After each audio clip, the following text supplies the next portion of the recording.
মাননীয় প্রধানমন্ত্রী সাহেব, আপনি ছিলেন নির্যাতিত, কথাগণ ঠিক কিনা? আপনার মা ছিল নির্যাতিত, আপনার দেশের মানুষ ছিল নির্যাতিত। তবে যারা নির্যাতন করেছে তাদের আইন যদি বহাল থাকে, আপনাকেও আবার কোনভাবে গুণ করবে আল্লাহ ভালো জানে, কথাগণ ঠিক কিনা? এই জন্য আপনার প্রতি আমার উদাত্ত আহ্বান, আপনি সংসদে দাঁড়িয়ে কথা বলুন, আপনি আইন পাশ করুন, বিগত জালিমদের বিরুদ্ধে সোচ্চার হন। জুলাই সনদ ৭০% লোকদের জুলাই সনদকে আপনি বাস্তবায়ন করেন।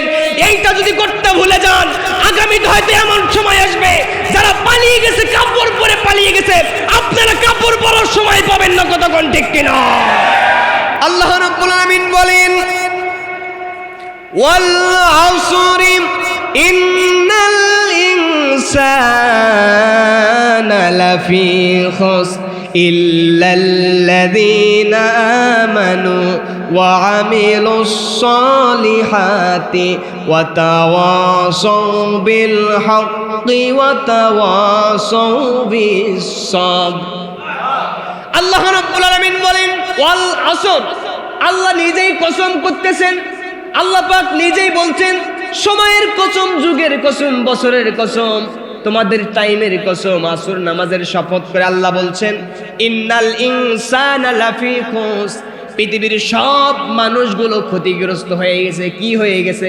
আল্লাহ বলছেন ইন্নাল ইনসানা লাফি খুসর, কেবলমাত্র দুনিয়ার সব, পৃথিবীর সব মানুষগুলো ক্ষতিগ্রস্ত হয়ে গেছে। এবার আমরা সবাই যদি ক্ষতির ভিতরে পড়ে যাই, তাহলে জান্নাত পাওয়া তো সম্ভব?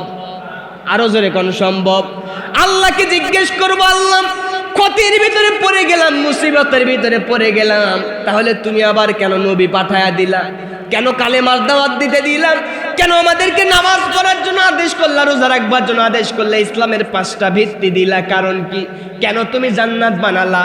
কেন তুমি আয়াত কোরআনের ভিতরে সেটিং দিলা? আল্লাহ পাক বলছেন, ওয়াসিকাল্লাযীনা তাকাউ ইলাল জান্নাতি যুমারা। আল্লাহকে জিজ্ঞেস করলাম, আল্লাহ তুমি তো কোরআন শরীফে বলেছো, তুমি নাকি কিয়ামতের ময়দানে একদল মানুষগুলোকে ফেরেশতারা হাঁকিয়ে হাঁকিয়ে জান্নাতের দিকে নিয়ে যাবে। কারণ কি? তাহলে ক্ষতির ভিতরে আমরা পড়ে গেলাম, আবার জান্নাতে কেমনে যাব? আল্লাহ পাক বলছে, পাগলারা তোরা শুনে নিয়ে যা, টেনশন করিস না। আল্লাহ রাব্বুল আলামিন বলছেন, তবে 4 শ্রেণীর মানুষ, 4 প্রকারের মানুষ ক্ষতির ভিতরে পড়বে না। এই 4টি গুণে গুণান্বিত যারা হবে, ক্ষতির ভিতরে না থেকে আল্লাহ পাক তাদেরকে সোজা রাস্তা দেখায় দিবে। কিয়ামতের ময়দানে ডান হাতে আমলনামা দিয়া নবীজির সুপারিশের মাধ্যমে হাউজে কাউসারের পানি পান করে এই 4 পদের মানুষ আল্লাহর জান্নাতের মেহমান হয়ে যাবে। আল্লাহ রাব্বুল আলামিন বলেন, ইউরিদুনা লিইউতফিউ নূরাল্লাহি বিআফওয়াহিহিম ওয়াল্লাহু মুতিম্মু নূরিহি ওয়ালাউ কারিহাল কাফিরুন। আল্লাহ রাব্বুল আলামিন বলেন, সেই যুগের কাফির, মুশরিক, বেদিন আর মুনাফিকরা আল্লাহর দ্বীনকে, আল্লাহর ইসলামকে, আল্লাহর কোরআনকে নির্বাপিত করে দিতে চাইবে, মুখের ফুৎকারের মাধ্যমে বন্ধ করে দিতে চাইবে। আল্লাহ রাব্বুল আলামিন বলেন, আল্লাহু মুতিম্মু নূরিহি, আমি রব আমার আলো জ্বালাবো, আমার বাতি জ্বালাবো, আমার কোরআনের মিশন বাস্তবায়ন করব, ইসলামী খেলাফত চালু করে দেব, ইসলামী শাসন ব্যবস্থা জমিনের উপরে কায়েম করে দেব।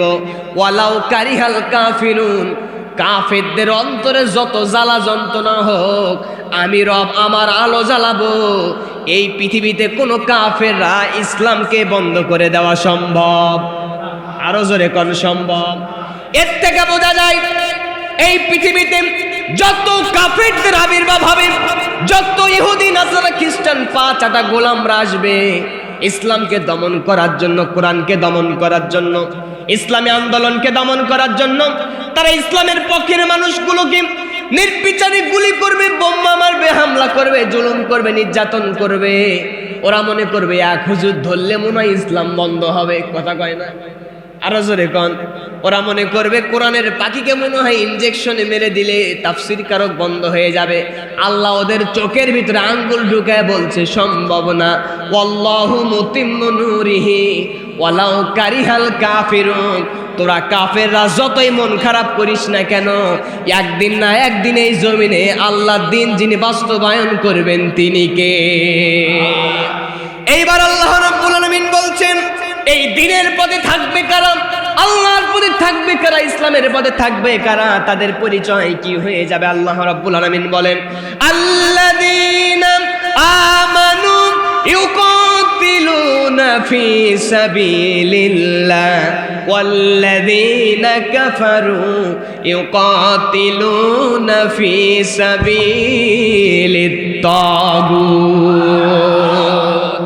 আল্লাহ রাব্বুল আলামিন বলেন আমি রবের পক্ষের রাস্তায় থাকবে যারা, আমি রবের পক্ষে সংগ্রাম করবে যারা, লড়াই করবে যারা, আমি রবের দিনকে বাস্তবায়ন করার জন্য লড়াই করবে যারা, আল্লাহর জমিনে নামাজ প্রতিষ্ঠা হোক এই জন্য আন্দোলন করবে যারা, দিন প্রতিষ্ঠা হোক আন্দোলন করবে যারা, সংসদে যাবার পরে 1 টাকাও জনগণের হক মারবো না এই পক্ষে লড়াই করবে যারা, আল্লাহ বলছেন ওদের পরিচয় সাধারণ পরিচয় নয়, ওদের পরিচয় আমি রব দিয়ে দিলাম, তারা হলো মুমিন। তারা কারা?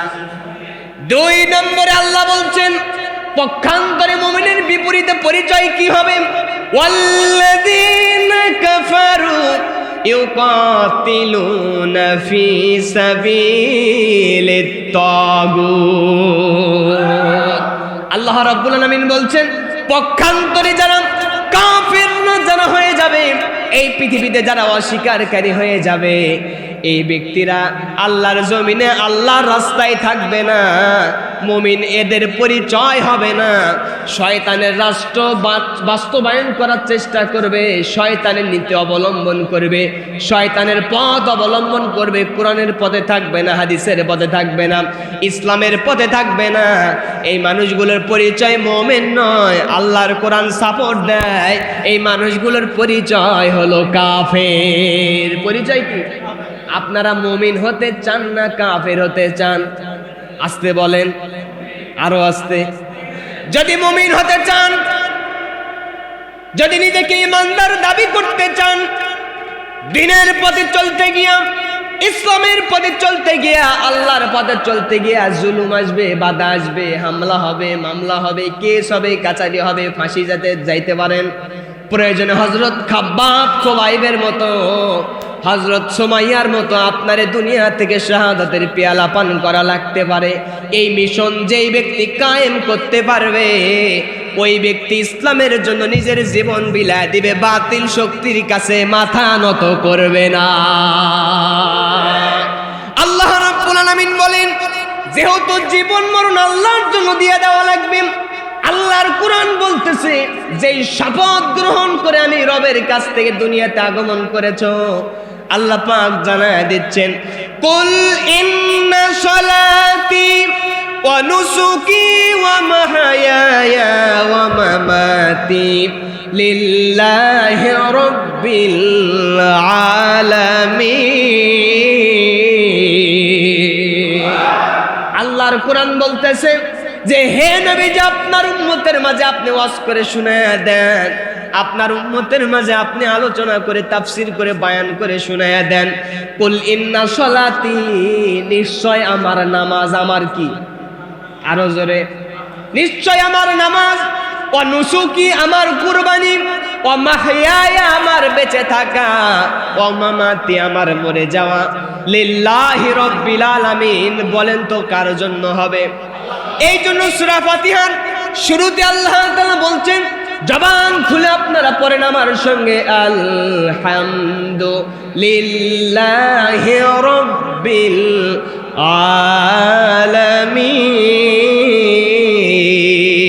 আলামিন। প্রশংসা সবই কেবল তোমারই। পড়েন, প্রশংসা সবই রব্বুল আলামিন। দয়ালু মেহেরবান করুণায় ফুরান, আর কেউ নাই তুমি মালিক, শেষ বিচারের দিন, শেষ বিচারের দিন। বলেন তো শেষ বিচারের মালিককে? সেই দিন হুজুর যে আমি বক বক করতেছি, সময় যদি অযথা নষ্ট করি, কোরআন সুন্নাহর বয়ান যদি না করে যদি সময় নষ্ট করে দেয়া যায়, বিচারের কাঠগড়ায় দাঁড়ানো লাগবে। বিচার যিনি করবেন তিনি কে? আপনাদের বিচারক হবে কে? মসজিদের যারা জুতা চুরি করে তাদের বিচারক হবে কে? মসজিদ জুতা চুরি হয় কি হয় না?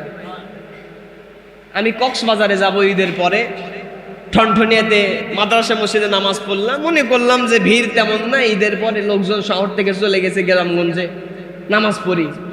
হুজুর মানুষের জুতা পরে মসজিদে রেখে নামাজ পড়তে গেলাম, নিচে এসে দেখি আর হুজুরের শু নাই, জুতা নাই, কি নাই। কিন্তু এতদিন পর্যন্ত এই যে ওয়াজ হয়, কোনো কাম হলো ভাই? সব কিছুতে ওয়াজে কাম হয় না, সব কিছুতে ওয়াজ দ্বারা দোয়া দ্বারা খাটে না। কুত্তা যখন ধরে অনেক সময় দোয়া দেও বাঁচা যায়, লাঠি ধরা লাগে, কথা কন ঠিক কিনা? সম্মানিত উপস্থিতি, তাহলে কিয়ামত দিবসের বিচারকের মালিক কে? আমাদের বিচার করবেন কে? আল্লাহ বলছেন যে আমার কাছে 4টি শপথ করে তোমরা এসেছো। 1 নম্বর হচ্ছে ইন্না সলাতি, তোমাদের নামাজ কার জন্য? কুরবানি কার জন্য? জীবন কার জন্য? মরণ কার জন্য? যারা আল্লাহর জন্য জীবন মরণ দিবে, আল্লাহর রাস্তায় চলবে, তারা হলো মুমিন।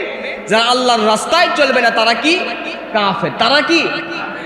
যদি আপনি আল্লাহর রাস্তায় আপনার জীবনটুকু যদি আপনি বিলায় দেন, আপনি যদি ব্যয় করে দেন, আল্লাহর রাস্তায় যদি আপনি লড়াই সংগ্রাম করতে গিয়ে যদি দুনিয়া থেকে বিদায় হয়ে যান, দেশের জন্য, দেশে ইনসাফ প্রতিষ্ঠার জন্য, আল কোরআনের সমাজ বাস্তবায়ন করবার জন্য আপনি যদি দেশের যদি জীবন পর্যন্ত দিয়ে দেন, আলেম ওলামাদের যেই ব্যক্তিরা নির্বিচারে হত্যা করত, এই মানুষগুলোকে নামানোর জন্য যদি জীবন দেন, আমার বিশ্বাস হয় আল্লাহ যদি চায় শাহাদাতের মর্যাদা দান করে দিবে। কথা কন ঠিক কিনা?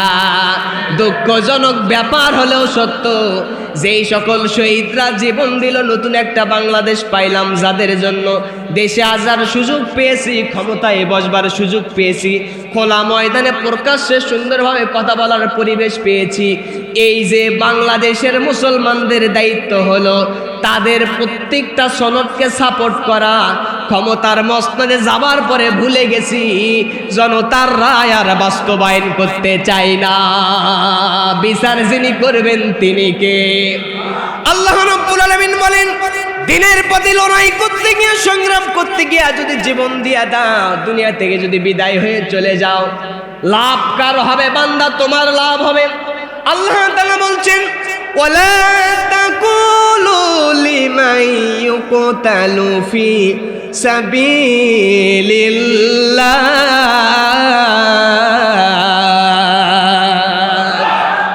আল্লাহ রাব্বুল আলামিন বলেন, যেই ব্যক্তি আমি রবের পথে সংগ্রাম করতে গিয়া ফি সাবিলিল্লাহ, আল্লাহর রাস্তায় জীবন দিয়ে দেয়, আমি রবের রাস্তায় যারা মারা যায়, ওই ব্যক্তিদেরকে তোমরা মৃত বলো না, ওই ব্যক্তিরা জীবিত। বাল আহইয়াউ ওয়ালাকিন লা তাশউরুন, তোমরা মানুষ চর্ম চক্ষু দ্বারা সেইটা বুঝতে পারো না। কথা কোন ঠিক কিনা? এই জন্য রবের পথে চলতে গিয়ে যেই ব্যক্তি জীবন দিবে, নিজের জীবন পর্যন্ত আল্লাহর রাস্তায় দিয়া দেবে, মরণ তো একদিন হবে কি হবে না? মরণ তো হবে। জ্বরে পড়ে থাকলেও মরণ হবে, ডায়রিয়া হলেও মরণ হবে, ক্যান্সার ধরলেও মরণ একদিন হবে। কথা কোন ঠিক কিনা? সেই মরণ যদি আল্লাহর রাস্তায় হয়, শাহাদাতের মর্যাদা পাবেন। শাহাদাতের মৃত্যুতে এক পর্যায়ে দুনিয়া থেকে বিদায় হয়ে যাবেন, মরণের সঙ্গে সঙ্গে আল্লাহর জান্নাতি মেহমান হতে দেরি হবে না। এই জন্য মুমিন যারা হবে দিনের জন্য শাহাদাতের ময়দানে যাবে, শাহাদাতের ঈদগাহে শামিল হয়ে যাবে, যত বাধা আসুক মানবে না।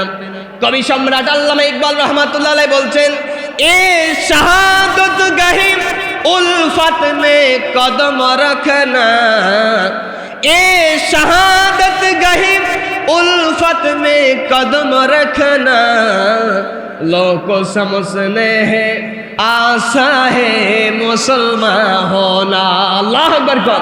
কবি সম্রাট বলছেন, মুসলমান মানে হলো তাসবিহ টিপবা, পাগড়ি মাথায় দেবা, টুপি মাথায় দেবা, শুধু জুব্বা পরবা, জামা পরবা, ঈদগাহে শাহাদাতের ঈদগাহে শামিল হবা না, নরম নরম সুন্নাত মানবা, গরম সুন্নাতের ধার ধারবা না, এটা তো হয় না। মুমিন যদি, মুসলমান যদি হতে চাও, শাহাদাতের ঈদগাহে শামিল হওয়া লাগবে। আল্লাহর দ্বীন বাস্তবায়ন করার জন্য ময়দানে ঝাঁপিয়ে পড়া লাগবে। কথা কোন ঠিক কিনা? তুমি মিসওয়াক করা ফজিলত তো জানো, খাবার শেষে মিষ্টি মুখের হাদিসটাও মানো, ঠিক কিনা?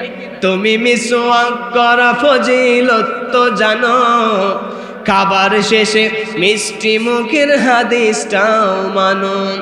শুধু হক কথাটা উচ্চ স্বরে বলতে পারো না, অন্যায় দিকে বারুদ হয়ে জ্বলতে পারো না। কেমন মুসলমান তুমি একটু বলো না, কেমন তোমার ঈমান একটু ভাবো না। আমাদের বিশ্বাস হয়ে গেছে, নামাজের মুসল্লা থেকে যদি প্রত্যেকটা মর্দে মুমিন মুসলমান যদি আমরা দিন কায়েমের জন্য, ইসলাম কায়েমের জন্য নামাজের শিক্ষা যদি বাস্তবায়ন করতে পারতাম, আমার দেশে কোরআনের জনপ্রিয় মুফাসসির আল্লামা সাঈদীকে ইনজেকশন পুশ করে জালেমরা বিদায় করতে পারত না, ঠিক কিনা? আমাদের দেশে আর একজন ছিল শরীফ ওসমান হাদি ভাই, ছিল কি ছিল না? সবাই চিনে, দল মত নির্বিশেষে সবার ভালো মন্দ তিনি জাস্টিফাই করতেন, জাতির সামনে সমালোচনা আলোচনা করতেন। কথা কোন ঠিক কিনা? দুঃখজনক ব্যাপার হলেও সত্য, সেই শরীফ ওসমান হাদি ভাইয়ের বিচার আজ পর্যন্ত কতদিন হয়ে গেল বিচার আমরা দেখতে পাই? 2-3-4 মাস হয়ে যাচ্ছে বিচার হয়, বাংলাদেশে খুন হয়, গুম হয়, বিচার। তবে আমরা স্পষ্টভাবে জানিয়ে দিতে চাই নতুন প্রধানমন্ত্রীর কাছে যে শরীফ ওসমান হাদি ভাইয়ের বিচার বাংলার জমিনে অচিরেই করতে হবে। কথা কোন ঠিক কিনা? বিচারককে আপনারা ধরেন, আইনের আওতায় নিয়ে আসেন, বাইতুল মুকাররমের সামনে খোলা ময়দানে ফাঁসি রশিতে ঝুলান। আগামী দিন থেকে সমস্ত হত্যাকারীদের বুকের ভিতরে কম্পন সৃষ্টি হয়ে যাবে, কোনো মানুষকে নির্বিচারে আর গুলি করে হত্যা করতে পারবে না। কথা কোন ঠিক কিনা? আল্লাহ যেন সেই দিন দেখার তৌফিক এনায়েত করেন, পড়ে না আমি। সম্মানিত উপস্থিতি, তাহলে আল্লাহর রাস্তায় যারা জীবন দিবে তারা শাহাদাতের মর্যাদা পাবে, শহীদ হয়ে যাবে, তাদেরকে মৃত্যু বলা যাবে। যারা শহীদ হবে এই ব্যক্তিদের লাশ কবর পর্যন্ত ভক্ষণ করবে। কথা কয় না, ভক্ষণ করবে। টিস্যুটা দেন। সম্মানিত উপস্থিতি, নবীজির 2 জন সাহাবী ইরাকের বাগদাদ নগরী দজলা নদীর পাশেই তাদের কবর হয়েছিল। নাম হচ্ছে হযরতে হুযায়ফা রাদিয়াল্লাহু তাআলা আনহু, আর একজনের নাম হচ্ছে হযরতে জাবির ইবনে আব্দুল্লাহ রাদিয়াল্লাহু তাআলা আনহু। আল্লাহু আকবার। কয়জন সাহাবী? আলোচনা বুঝবেন। কয়জন সাহাবী? 1 নম্বরে হযরতে জাবির ইবনে আব্দুল্লাহ, 2 নম্বরে হচ্ছে হযরতে হুযায়ফা রাদিয়াল্লাহু তাআলা আনহু। আল্লাহু আকবার। 2 জন সাহাবীর কবর, তাদের মাকবারা শরীফ দজলা নদীর ঢেউ আসবার কারণে হঠাৎ করে কবরের ভিতরে পানি ঢুকে গেছে। কি ঢুকে গেছে? পানি ঢুকে গেছে, কবর স্যাঁতসেঁতে হয়ে গেছে, কবর ভেঙে যাবে। হযরতে হুযায়ফা রাদিয়াল্লাহু তাআলা আনহু ইরাকের বাদশা ফয়সালের কাছে স্বপ্ন দেখালেন যে, হে বাদশা মহোদয়, আমরা 2 জন সাহাবীর লাশ এই দজলা নদীর তীরে অবস্থান করতেছি, কবরের ভিতরে পানি ঢুকে গেছে, আপনি কবরকে একটু সৎকার করেন, কবরকে একটু সংস্কার করেন, আর একটা জায়গায় আপনি দাফন করে দেন। আল্লাহু আকবার বলবেন না? বাদশা মহোদয় অনেক কাজে ব্যস্ত থাকে। সাহাবী যখন বাচ্চাকে স্বপ্ন দেখালো, স্বপ্নের ভিতরে একদিন স্বপ্ন দেখানো হলো, বাচ্চা মহোদয় ভুলে গেলেন। 2য় দিন ঘুমের ঘরের ভিতরে আবার স্বপ্ন দেখানো হলো, বাচ্চা মহোদয় আবার ভুলে গেলেন। 3য় দিন আবার স্বপ্ন দেখানো হলো, বাদশা মহোদয় এবার চিন্তা করলেন, হারে নবীজির সাহাবী পর 3 দিন আমার কাছে স্বপ্ন দেখালো, আমি কোনো কাজ বাস্তবায়ন করলাম না, আমার মনে হয় বেয়াদবি হয়ে যাচ্ছে। এইবার তিনি আর ঘুমাতে গেলেন না, ওযু করলেন, ফজরের সালাত আদায় করলেন, তার দেশের গ্রান্ড মুফতি বড় মুফতির কাছে গেলেন, যাবার পরে সম্পূর্ণ ঘটনাটুকু তিনি খুলে বললেন। বলবার পরে মুফতি সাহেব বলছেন, বাদশা মহোদয়, আপনি অত্যন্ত দেরি করে ফেলেছেন। এই দেরি করাটা আপনার ঠিক হয় নাই। পরপর 3 দিন পর্যন্ত আপনার কাছে স্বপ্ন দেখালো, আপনি এখনো বসে আছেন কেন? আমি ফতোয়া দিয়ে দিলাম, আমি ফতোয়া জারি করে দিলাম, আমি নির্দিষ্ট নোটিশ লিখে দিলাম, 2 জন সাহাবীর লাশ উঠান আর একটা ভালো জায়গায়, শুকনা জায়গায় দাফন করে দেন। দেখেন, যারা শহীদ হয়ে যায়, দুনিয়া থেকে যারা বিদায় হয়ে যায়, শাহাদাতের মর্যাদা পায়, তাদের লাশ কবর পর্যন্ত নেয় না। আল্লাহু আকবার কোন। আমাদের দেশেও এইরকম ঘটনা পাওয়া যায় যে অনেক জায়গায় 10-12 বছর আগে দুনিয়া থেকে বিদায় হয়ে গেছে, মানুষটা ভালো মানুষ ছিল, দেখা গেছে লাশ পর্যন্ত পচে নাই, কাপড় পর্যন্ত নষ্ট হয় নাই। হয় কি হয় না? এরকম হয়। বাদশা মহোদয় এলাকার ভিতরে ঘোষণা দিয়ে দিল, অমুক দিনে লাশ উঠানো হবে, জিলহজ মাসের অমুক দিনে অমুক তারিখে লাশগুলো উঠানো হবে। যেহেতু তিনি জিলহজ মাসে লাশ উঠাতে চেয়েছেন, কিন্তু জিলহজ মাস কিসের মাস? হজের মাস। আরো জোরে কোন, কিসের মাস? জিলহজ মাস হলো হজের মাস। হাজী সাহেবরা মক্কার দিকে চলে গেছেন। সংবাদ যখন পৌঁছালো, ইরাকের বাদশা ফয়সাল 2 জন সাহাবীর লাশ উত্তোলন করবে, সৎকার করবে, আর একটা শুকনা জায়গায় 2 জন সাহাবীর লাশকে দাফন করবে। এলাকার লোকজন, দেশের লোক, হাজার হাজার লোকজন বাদশা ফয়সালের কাছে চিঠি লেখা শুরু করে দিল। কি সময় আছে? চিঠি লেখা শুরু করে দিল যে, বাদশা মহোদয়, আপনি যখন সাহাবীর লাশ উত্তোলন করবেন, হজের মৌসুমে উত্তোলন করবেন না। সাহাবীর লাশকে দেখে আমরা একটু ধন্য হতে চাই। আল্লাহু আকবার কোন। কারণ জীবনে নবীজিকে দেখি নাই, নবীজির সাহাবীর লাশ মোবারক দেখে একটু শান্তি নিতে চাই। আপনি হজের কাজ শেষ হয়ে যাবার পর নির্দিষ্ট একটা ডেট তৈরি করবেন, ওই ডেটের মাধ্যমে আমরা সবাই আপনার দেশে একত্রিত হব, নবীজির সাহাবীর লাশ মোবারক দেখে নিজের কলিজা ঠান্ডা করে ফেলব। বাদশা মহোদয় তাদের কথাগুলো শুনলেন। হজের মৌসুম যখন শেষ হয়ে গেছে, হজের কার্যক্রম যখন শেষ হয়ে গেছে, যাবার পরে বাদশা মহোদয় এইবার লাশকে উঠাবেন। কি উঠাবেন? লাশ উঠাবেন। এই যে মুসলমান বলতেছি যে আল্লাহর রাস্তায় জীবন দেয়, এই ব্যক্তিরা মরে না। যিনি লাশকে হেফাজত করেন, বলেন তো তিনি কে? আল্লাহর রাস্তা কিন্তু সহজ রাস্তা নয়, এই রাস্তা কিন্তু ফুল বিছানো রাস্তা নয়, এই রাস্তা কোরমা পোলা খাওয়ার রাস্তা নয়, খাসির মাংস বেশি বেশি খাওয়ার রাস্তা নয়। এই রাস্তা যেমন সুখের রাস্তা, শান্তির রাস্তা, তেমনি এই রাস্তা হলো শাহাদতের রাস্তা, কষ্টের রাস্তা। কথা কোন ঠিক কিনা? যদি তাই না হতো, যেই নবীজির শরীরের উপরে পোকা মাছি, বিভিন্ন জীবজন্তু, জানোয়ার পরা নিষেধ ছিল, হারাম ছিল, সেই নবীজি দিনের 50 দিনের দাওয়াত করতে গিয়া তায়েফের ময়দানে রক্ত দেওয়া লাগলো। কথা কয় না? নবীজির নাতি জান্নাতের সর্দার, ঠিক কিনা? আল হাসানু আল হুসাইনু সাইয়্যিদা শাবাবি আহলিল জান্নাহ। খুতবার ভিতরে পড়ি কি পড়ি না যে হাসান হুসাইন হলো জান্নাতের যুবকদের সর্দার। আল্লাহু আকবার কোন। সেই জান্নাতের যুবকদের সর্দার শুধুমাত্র ন্যায়ের পথে থাকতে গিয়া, কোরআনের পথে থাকতে গিয়া, নবীজির আদর্শের রাস্তায় থাকতে গিয়া জীবন পর্যন্ত দিয়েছেন, ইয়াজিদ বাহিনীর কাছে আত্মসমর্পণ করেনি। আমাদেরকেও টার্গেট নিতে হবে।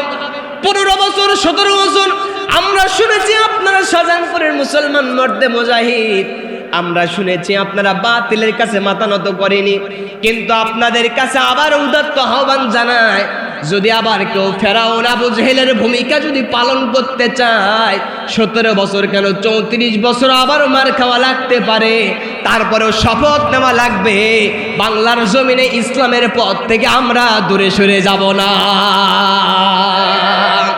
আমার বন্ধুগণ, আল্লাহ রাব্বুল আলামিন এই জন্য বলছেন যে দিনের পথে চলবা, ইসলামের পথে চলবা, কোরআনের পথে চলবা। কিসের জন্য চলবা? আমি আল্লাহ পাক ইসলাম ধর্ম দিয়েছি। ইসলামের ভিত্তি বলেছিলাম কয়টা? খুঁটি জানো কয়টা? আরো জোরে কয়টা?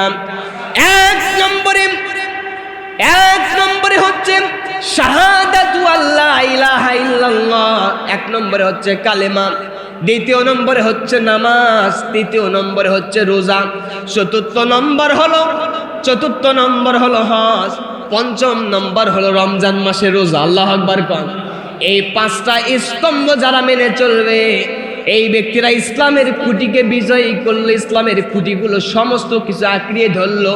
এই পাঁচটার ভিতর থেকে যারা একটা মানবে, চারটা মানবে না, চারটা মানবে একটা মানবে না, তারা খাঁটি মুমিন নয়, তারা হয়ে যাবে মুনাফিক। ঠিক কিনা? তাহলে এক নম্বরে কি? কালেমা। বলেন এক নম্বরে কি? দ্বিতীয় নম্বরে কি? তৃতীয় নম্বরে কি? যাকাত। চতুর্থ নম্বরে কি? হজ। পঞ্চম নম্বরে কি? রমজানের রোজা। কালেমা পড়েছি, কোন কালেমা পড়েন? লা ইলাহা ইল্লাল্লাহু মুহাম্মাদুর রাসূলুল্লাহ। আমি একটি সূরা তেলাওয়াত করেছিলাম, সূরাটির নাম কি বলতে পারবেন যারা শুরুতে ছিলেন? সূরাটির নাম হচ্ছে সূরাতুল আসর। এই সূরাটি যখন নাজিল হলো, সূরা আসর, আসর একটা ফজিলত বলছি। নবীজির সাহাবীরা যখন একে অপরে দেখা সাক্ষাৎ হয়ে যেত, তখন প্রত্যেকটা সাহাবী দেখা সাক্ষাৎ হওয়ার সাথে সাথেই সূরা আসর শোনাতেন। কি শোনাতেন? আল্লাহু আকবার বলবেন না? সূরা আসর শোনাতেন। আসর শব্দটির অর্থ কি? আসর শব্দের অর্থ হচ্ছে সময়। কথা বলেন, কোন সময়? তাফসীর কারক মুফাসসিরগণ বলেছেন আসর মানে আসরের নামাজকেও বোঝানো হয়েছে, কারণ আসরের নামাজের সময়টুকু অনেক গুরুত্বপূর্ণ। এই সময় মানুষ হেলায় খেলায় থাকে, ব্যবসা বাণিজ্যে থাকে, হাট বাজার নিয়ে ব্যস্ত থাকে, যুবক ভাইয়েরা বিভিন্ন খেলাধুলা নিয়ে ব্যস্ত থাকে। ঠিক কিনা? এই জন্য আসরের নামাজ গুরুত্বপূর্ণ। এটা থেকে আসরের নামাজও বোঝানো হয়েছে, আবার আসর দ্বারা সময়, যুগ, কাল, বছরকেও বোঝানো হয়েছে। আল্লাহু আকবার। এই সূরা আসরের ভিতরে আল্লাহ তাআলা মেইন যে আয়াতে, এই তিনটা আয়াতের ভিতরে আল্লাহ তাআলা মেইন যে কথাবার্তা বলেছেন, সেই কথাবার্তার দিকে যাবো তো ইনশাআল্লাহ। অল্প সময়ের ভিতরে শেষ করে দেব ইনশাআল্লাহ। সম্মানিত উপস্থিতি, সূরা আসরের ভিতরে আল্লাহ তাআলা চারটি বিষয় লক্ষ্য করেছেন। কয়টি? চারটি বিষয়। আল্লাহ রাব্বুল আলামিন বলেন, ওয়াল আসরি ইন্নাল ইনসানা লাফি খুসর ইল্লাল্লাযীনা আমানু ওয়া আমিলুস সালিহাতি ওয়া তাওয়াসাউ বিল হাক্কি ওয়া তাওয়াসাউ বিস সাবর। আল্লাহ রাব্বুল আলামিন বলেন ওয়াল আসর, আল্লাহ নিজেই কসম করতেছেন, আল্লাহ পাক নিজেই বলছেন সময়ের কসম, যুগের কসম, বছরের কসম, তোমাদের টাইমের কসম, আসর নামাজের শপথ করে আল্লাহ বলছেন ইন্নাল ইনসানা লাফি খুসর, পৃথিবীর সব মানুষগুলো ক্ষতিগ্রস্ত হয়ে গেছে। কি হয়ে গেছে? কারা? কোন মানুষ? শুধু সাজাপুর? আল্লাহ বলছেন ইন্নাল ইনসানা লাফি খুসর, কেবলমাত্র দুনিয়ার সব, পৃথিবীর সব মানুষগুলো ক্ষতিগ্রস্ত হয়ে গেছে। এবার আমরা সবাই যদি ক্ষতির ভিতরে পড়ে যাই, তাহলে জান্নাত পাওয়া তো সম্ভব? আরো জোরে কোন সম্ভব? আল্লাহকে জিজ্ঞেস করবো, আল্লাহ ক্ষতির ভিতরে পড়ে গেলাম, মুসিবতের ভিতরে পড়ে গেলাম, তাহলে তুমি আবার কেন নবী পাঠায়া দিলা? কেন কালেমার দাওয়াত দিতে দিলাম? কেন আমাদেরকে নামাজ পড়ার জন্য আদেশ করলা, রোজা রাখবার জন্য আদেশ করলে, ইসলামের পাঁচটা ভিত্তি দিলা? কারণ কি? কেন তুমি জান্নাত বানালা? কেন তুমি আয়াত কোরআনের ভিতরে সেটিং দিলা? আল্লাহ পাক বলছেন ওয়াসিকাল্লাযীনা তাকাউ ইলাল জান্নাতি যুমারা।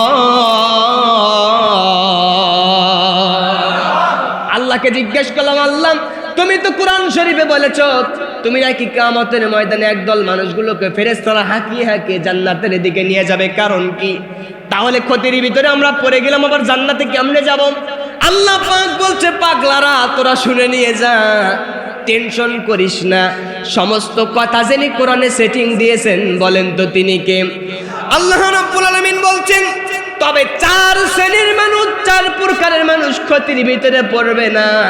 এই চারটি গুণে গুণান্বিত যারা হবে, ক্ষতির ভিতরে না থেকে আল্লাহ পাক তাদেরকে সোজা রাস্তা দেখায় দেবে। কিয়ামতের ময়দানে ডান হাতে আমলনামা দিয়া নবীজির সুপারিশের মাধ্যমে হাউজে কাউসারের পানি পান করে এই চার পদের মানুষ আল্লাহর জান্নাতের মেহমান হয়ে যাবে। আল্লাহ রাব্বুল আলামিন বলেন ইল্লাল্লাযীনা আমানু ওয়া আমিলুস সালিহাত।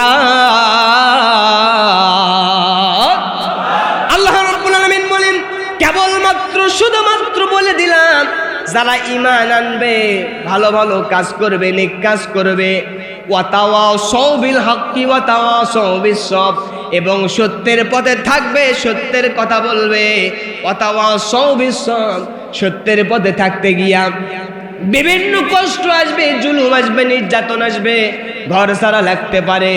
এই বিভিন্ন কঠিন সময়ে যেই ব্যক্তি ধৈর্য অবলম্বন করতে পারবে, আল্লাহ পাক ডাক দিয়ে জানায় দিচ্ছেন এই 4 প্রকারের মানুষ ক্ষতির ভিতরে পড়বে না, সফলতার দ্বার প্রান্তে পৌঁছে যাবে। কেমন সফলতা?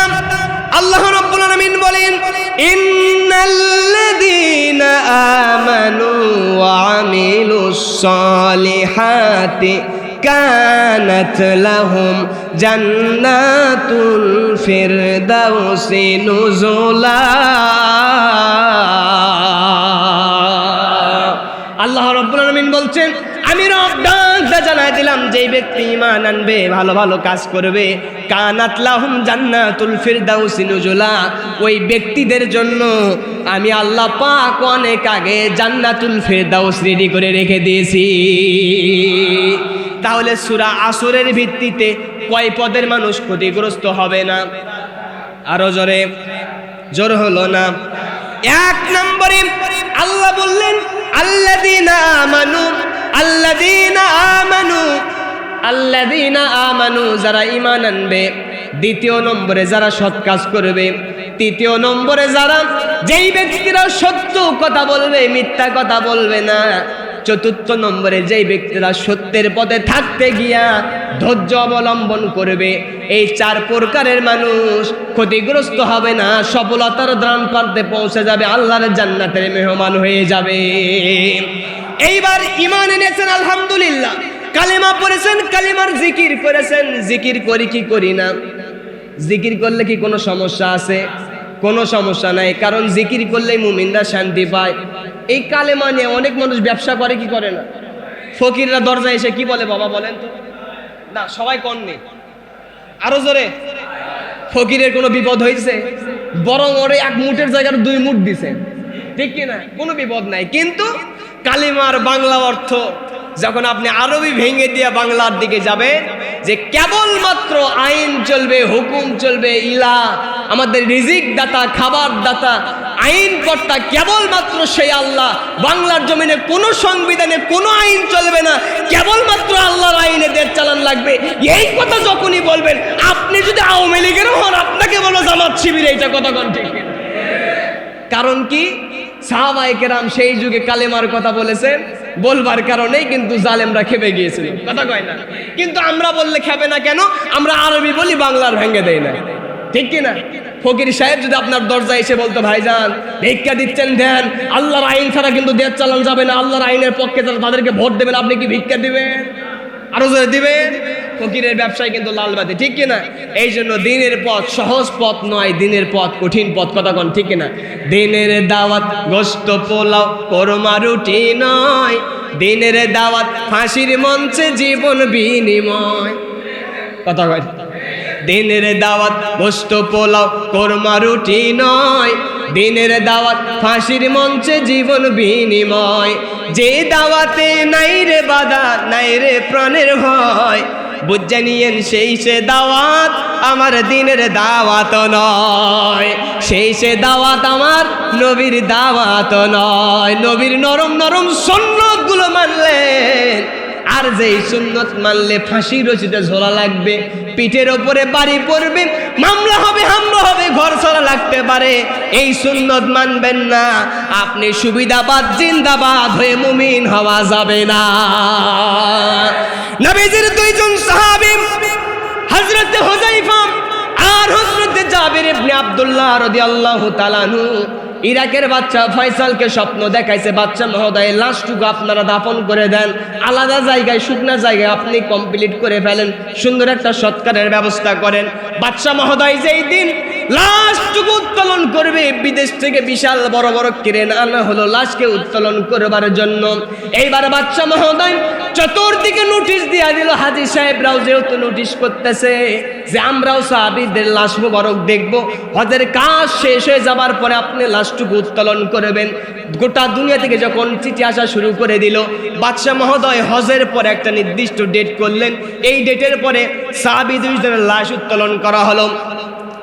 হজের কাজ সম্পন্ন হয়ে যাবার পর লক্ষ লক্ষ হাজী সাহেবরা যখন চলে আসলো ইরাকের জমিনে, বাগদাদের জমিনে, এইবার বাদশা মহোদয় কবরের পাশে যখন ক্রেনটুকু নিয়ে চলে গেল দায়িত্বশীল কর্মশীলরা, লক্ষ্য করে তাকা দেখা গেল যেই ক্রেন দ্বারা, যেই মেশিন দ্বারা লাশটুকু উত্তোলন করবে, কবর থেকে বাহির করবে, পানি জায়গা থেকে বাহির করবে, ওই ক্রেন যখন ঢুকায় দেওয়া হলো, লক্ষ্য করে দেখা গেল জীবিত মানুষ যেইভাবে গাড়িতে ওঠে, দুইজন সাহাবীর লাশ হঠাৎ করে ক্রেনের ভিতরে উঠে গেছে।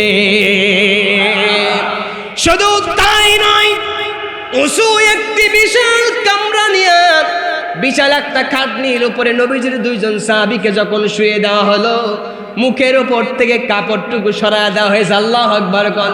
লক্ষ লক্ষ হাজী সাহেবরা নবীজির সাহাবীকে দেখে, নবীজির দুইজন সাহাবীকে দেখে কলিজা ঠান্ডা করে ফেললেন।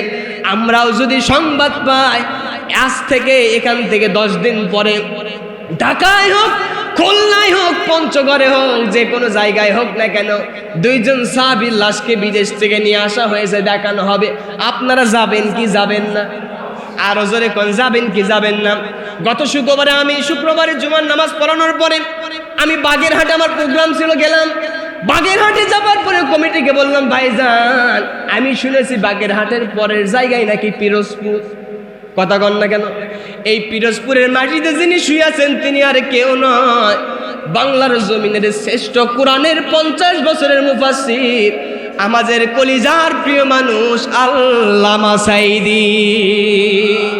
হঠাৎ করে যখন বাগেরহাট এরিয়া পার হলাম, পার হওয়ার পরে যখন পিরোজপুরে যখন ঢুকলাম, ক্যামেরাম্যান মিডিয়ার ভাই আমাকে বলতেছে, হুজুর এই তো পিরোজপুর এসে গেছে। আল্লাহর কসম, মসজিদের ভেতরে আমি বসে বলতেছি, যেই মাত্র শুনেছি পিরোজপুর, সেই মাত্র হাতের পশমগুলো, গায়ের লোমগুলো শিউরে উঠেছে। কারণ কি? কারণ আল্লামা সাঈদী যেদিন দুনিয়া থেকে বিদায় হয়ে যায়, আমরা মনে করেছিলাম বাংলার জমিনে ঢাকায় একটা বড় বিশাল জানাজা হবে, আমরা ছুটে যাব। কথা কোন ঠিক কিনা? অনেক মানুষ চেয়েছে কিন্তু জানাজায় অংশগ্রহণ করতে পারেনি। তারপরেও দ্রুত সহকারে পিরোজপুরে তাকে দাফন করা হয়েছে। কবরের কাছে গেলাম, হুজুরের কবরের পাশে যাওয়ার পরে বুঝতে পারলাম না, চোখ থেকে এমনি পানি ঝরে পড়ে গেল। আপনারা যারা যাননি একবার যাবেন, লক্ষ্য করে দেখবেন, কাদা লাগবে না, জোর করা লাগবে না, কবর দেখার সঙ্গে সঙ্গে চোখ দিয়ে একদম ঝরঝর করে পানি পড়ে যাবে। ওযু করলাম, আসরের সালাত আদায় করবার জন্য সাঈদী ফাউন্ডেশন মসজিদের ভিতরে প্রবেশ করলাম, জানালা থেকে হুজুরের কবর দেখা যায়। কবরের পাশে দাঁড়ালাম, চোখ ধরা ঝরঝর করে পানিগুলো পড়তেছে। তাকায় দেখলাম অনেক মানুষ কবর জিয়ারত করতেছে, কেউ বা হাউমাউ করে কাঁদতেছে। শুধু একটাই কারণ, তিনি যেই কিতাবের তাফসীর করতেন, কিতাবটা বলেন তো কার? এই জন্য হাজার হাজার মানুষ ইরাকের জমিনে চলে আসলো, নবীজির সাহাবীর লাশ মোবারক দেখবে, কলিজা ঠান্ডা করে ফেলবে। এরপরে কি হয়ে গেল? এরপরে নবীজির সাহাবীর লাশকে প্রমাণ করবার জন্য জার্মান থেকে 2জন চক্ষু বিশেষজ্ঞ ডাক্তার, কয়জন? 2জন চক্ষু বিশেষজ্ঞ ডাক্তার এসেছে। আল্লাহ যেহেতু বলেছে শহীদরা মরে না, প্রমাণ করবে।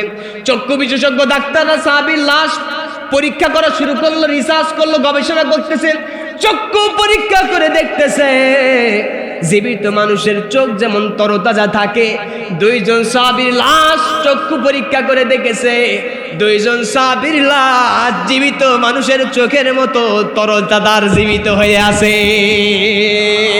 জার্মান বিশেষজ্ঞ ডাক্তার ডাক্তার বলতেছে, ইহুদি খ্রিস্টান নাসারা বেদিন থাকতে চায় না, কালিমা পড়ে মুসলিম হতে চায়। হুজুরের হাতে হাত বাড়া দিলেন, পরে নিলেন লা ইলাহা ইল্লাল্লাহু মুহাম্মাদুর রাসূলুল্লাহ সাল্লাল্লাহু